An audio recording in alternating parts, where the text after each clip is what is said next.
اللہ الرحمن الرحیم۔ عجیب و غریب اور عبرت ناک واقعہ، انتہائی عجیب و غریب اور عبرت ناک واقعہ جس کے بارے میں بہت کم لوگ جانتے ہیں۔ وہ دونوں جس جگہ پر گناہ کرنے لگے تھے وہ روئے زمین کا سب سے زیادہ مقدس مقام تھا۔ جیسے ہی انہوں نے گناہ کیا اسی وقت ان کے جسم پتھر ہونے لگے، ان کی روحیں قبض کر لی گئیں اور گوشت پوست کے جسم پتھر کے بنتے چلے گئے۔ اس وقت ان کے قریب کوئی بھی نہیں تھا، اس لیے جو کچھ بھی ان پر گزری اس کے بارے میں خود انہی کے سوا کسی کو پتہ نہیں چلا تھا۔ یہ تاریخ کا انتہائی عجیب و غریب اور خوفناک ترین واقعہ تھا۔ دو زندہ انسان جن میں سے ایک مرد تھا اور ایک عورت تھی، عذاب الہی کے تحت پتھر کے بن گئے تھے۔ کچھ دیر گزری تو ادھر سے کسی کا گزر ہوا، اس نے ان کو دیکھا اور پہچان لیا۔ یہ بھی معلوم ہو گیا کہ انہوں نے اس مقدس و متبرک ترین مقام پر کیسا گھناؤنا کام کیا تھا جس کی فوری طور پر پکڑ ہو گئی تھی۔ لوگوں کا مارے غصے اور دکھ کے انتہائی برا حال ہو گیا۔ ان دونوں پتھر کے بتوں کو نشان عبرت بنانے کے لیے اس زمانے کے اہل علم اور نیک لوگوں نے ان کو اس مقدس مقام سے کچھ دور اسی علاقے میں ایک دوسرے سے کافی لمبے فاصلے پر آمنے سامنے نصب کر دیا۔ اس مقدس مقام پر عبادت کے لیے آنے والوں کے لیے لازم قرار دے دیا گیا کہ ان دونوں کے بتوں کو جوتے مارتے ہوئے گزرا جائے تاکہ دیکھنے والوں کے ذہنوں میں ان کا کیا ہوا گناہ تازہ رہے اور وہ اس واقعہ سے عبرت حاصل کرتے رہیں۔ اب جو بھی اس مقدس مقام پر آتا وہ ان کو جوتے مارتے ہوئے گزرنے لگا۔ وقت گزرتا رہا، 100-150 سال تک یہی سلسلہ چلتا رہا۔ اس کے بعد کچھ وقت گزرا تو نئی آنے والی نسلوں نے آہستہ آہستہ ان بتوں کو جوتوں سے مارنا چھوڑ دیا۔ شیطان نے ان کے ذہن میں یہ بات ڈالی کہ کیونکہ یہ عبادت کا حصہ نہیں ہے، لہٰذا ان بتوں کو جوتوں سے مارنا ضروری نہیں، بلکہ اس کی بجائے ان کو علامتی طور پر تھپڑ مار کر گزرا جائے، جس سے ان سے نفرت کا اظہار بھی ہوتا رہے گا اور ان کے کیے ہوئے گناہ کا خیال بھی لوگوں کے ذہنوں میں موجود رہے گا۔ گزرتے وقت کے ساتھ ساتھ یہ تھپڑ بھی ہلکی سی چپت میں تبدیل ہونے لگا اور پھر بالکل علامتی طور پر آہستہ سے ان بتوں کو چھو کر گزرنے کا سلسلہ شروع ہوا۔ شیطان نے ان ایک بار پھر ورگلایا۔ اب لوگ ان بتوں کو اس نیت سے چھوتے کہ وہ ان سے نفرت کرتے ہوئے تھپڑ مار رہے ہیں، لیکن ساتھ ہی اپنی حاجات کے لیے دعا بھی مانگنے لگے تھے۔ شیطان نے ان کے ذہن میں بٹھا دیا کہ اگر تم ان بتوں کو نفرت سے چھوتے وقت دعا مانگو گے تو تمہاری دعائیں جلدی قبول ہوں گی۔ یہاں شیطان کی شرارتیں دیکھ لیجئے، کیسے آہستہ آہستہ ذہنوں کو تبدیل کرتا ہے۔ جب لوگوں کی حاجت پوری ہو جاتی تو شیطان ان کو سمجھاتا کہ یہ حاجات اسی وجہ سے پوری ہوئی کہ تم نے بت کو چھو کر دعا کی تھی۔ وقت گزرنے کے ساتھ ساتھ آنے والی نسلوں کی سوچ بھی بدلتی چلی گئی اور وہ اب ان بتوں کو چھو کر دعا ضرور مانگتے تھے، لیکن ان کے انداز میں ان بتوں کے لیے عقیدت اور احترام آنے لگا تھا۔ اور پھر وہ وقت بھی جلد آ گیا جب ایک بدبخت نے اس بت کے سامنے اس کی باقاعدہ مناجات کی اور اسی سے دعا مانگنے لگا۔ جوتے مارنے سے شروع ہونے والی داستان تھپڑ مارنے، علامتی طور پر چھونے، عقیدت سے چھونے سے ہوتی ہوئی باقاعدہ عبادت تک چلی گئی۔ اب ان دونوں بتوں کی باقاعدہ پوجا کی جانے لگی تھی، ان سے منتیں اور مرادیں مانگی جانے لگیں۔ بدی اور بدی کے عبرتناک انجام کی علامت اب دونوں بت خدا بنا لیے گئے تھے۔ ایک وقت آیا کہ ان بتوں کو سجدے کیے جانے لگے، ان کے سامنے قربانی کی جانے لگی اور ان کا شمار بڑے بتوں میں کیا جانے لگا۔ پھر یہ اندھیری رات اور زیادہ گہری ہوتی چلی گئی، یہاں تک کہ ایک دن رشد و ہدایت کا ایک سورج طلوع ہوا جس سے وہ پورا خطہ اور چار دانگ عالم جگمگا اٹھے۔ دنیا سے جہالت چھٹنے لگی۔ ایک عظیم ہستی نے ساری دنیا میں ایک ایسا عظیم انقلاب برپا کر دیا تھا جس نے روز قیامت تک جاری و ساری رہنا تھا۔ ایک عرب کا وہ بادشاہ جو غریبوں کا والی اور بے کسوں کا سہارا تھا، فاتح بن کر اس مقدس زمین میں آن پہنچا۔ ان کی ایک نگاہ سے بت اور بت پرست ٹوٹ کر بکھرنے لگے۔ لوگ توبہ طائب ہو کر بتوں سے دور ہونے لگے۔ سب کو اپنے سچے خالق و مالک کی پہچان ہونے لگی۔ ہزاروں سال سے یہ پیاسی زمین، یہ کرۂ ارض ہدایت سے سیراب ہونے لگی۔ زمین و آسمان کی مخلوقات نے حیرت سے اس عظیم الشان انقلاب کا منظر پہلی بار دیکھا تھا۔ ایک دن آپ صلی اللہ علیہ وسلم اپنے سب سے پیارے ساتھی حضرت علی رضی اللہ تعالیٰ عنہ کے ساتھ خانہ خدا میں داخل ہوئے۔ سب لات منات کے بت توڑے جانے لگے۔ بتوں کو اڑتے ٹکڑے اڑ رہے تھے اور ان کو پوجنے والے جو اپنے سچے رب کو پہچان چکے تھے دیکھ کر اپنی سابقہ گمراہی پر پچھتا رہے تھے۔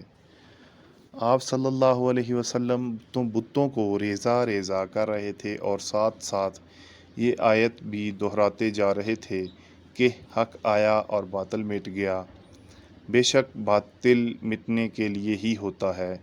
اس کے بعد آپ صلی اللہ علیہ وسلم ان دونوں انسانی بتوں کی جانب متوجہ ہوئے جنہیں کئی سو سال پہلے ایک گناہ کی پکڑ میں پتھر کا بنا کر نمونہ عبرت بنا دیا گیا تھا۔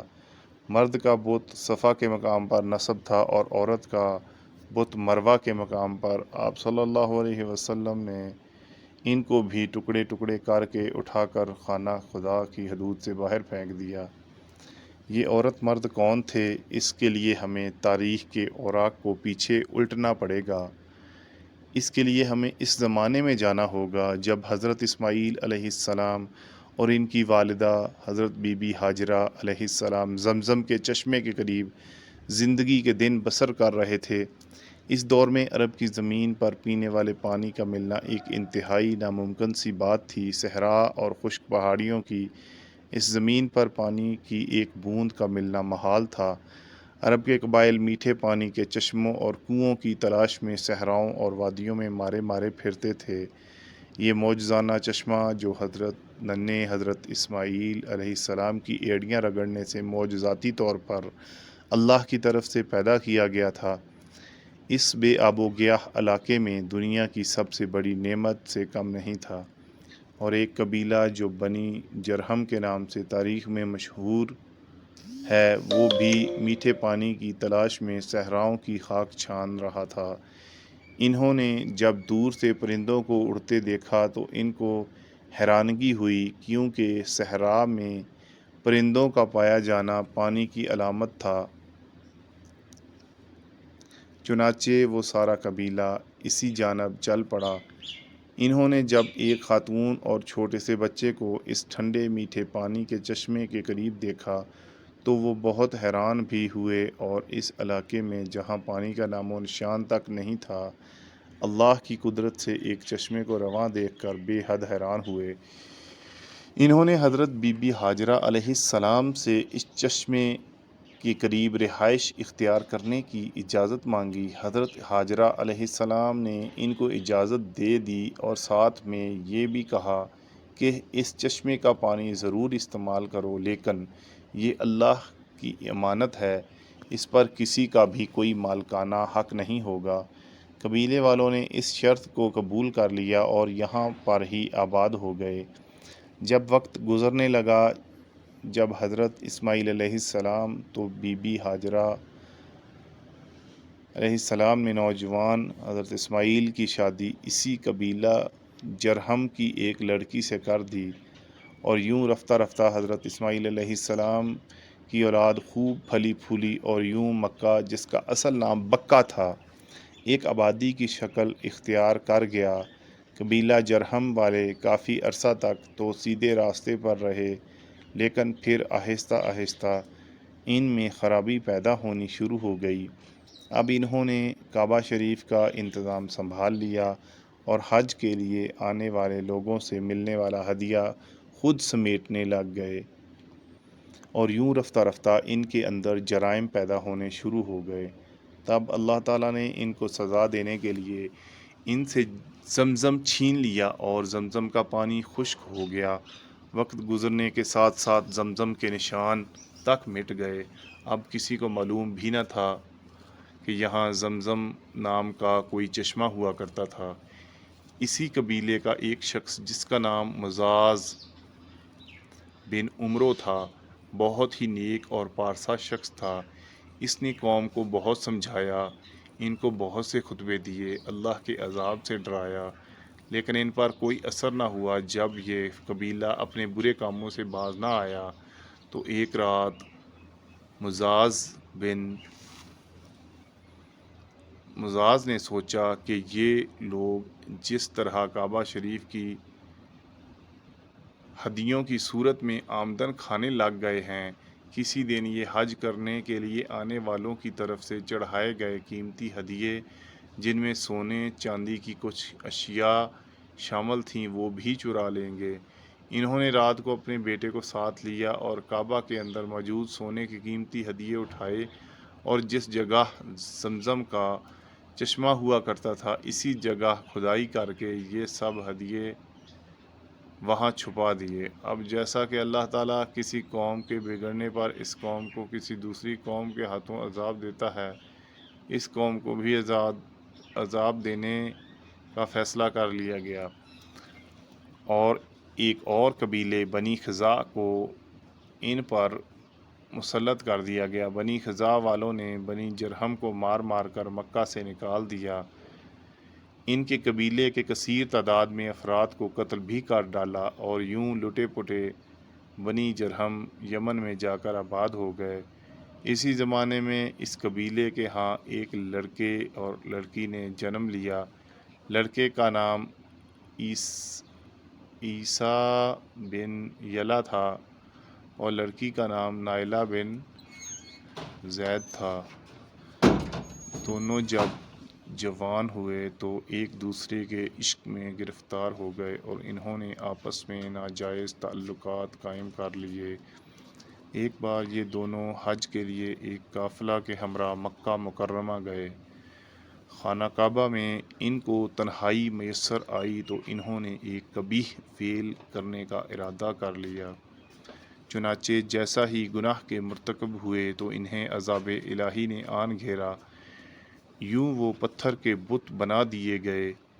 اس کے آگے کے حالات آپ نے تحریر میں کی ابتدا میں پڑھ لیے ہیں۔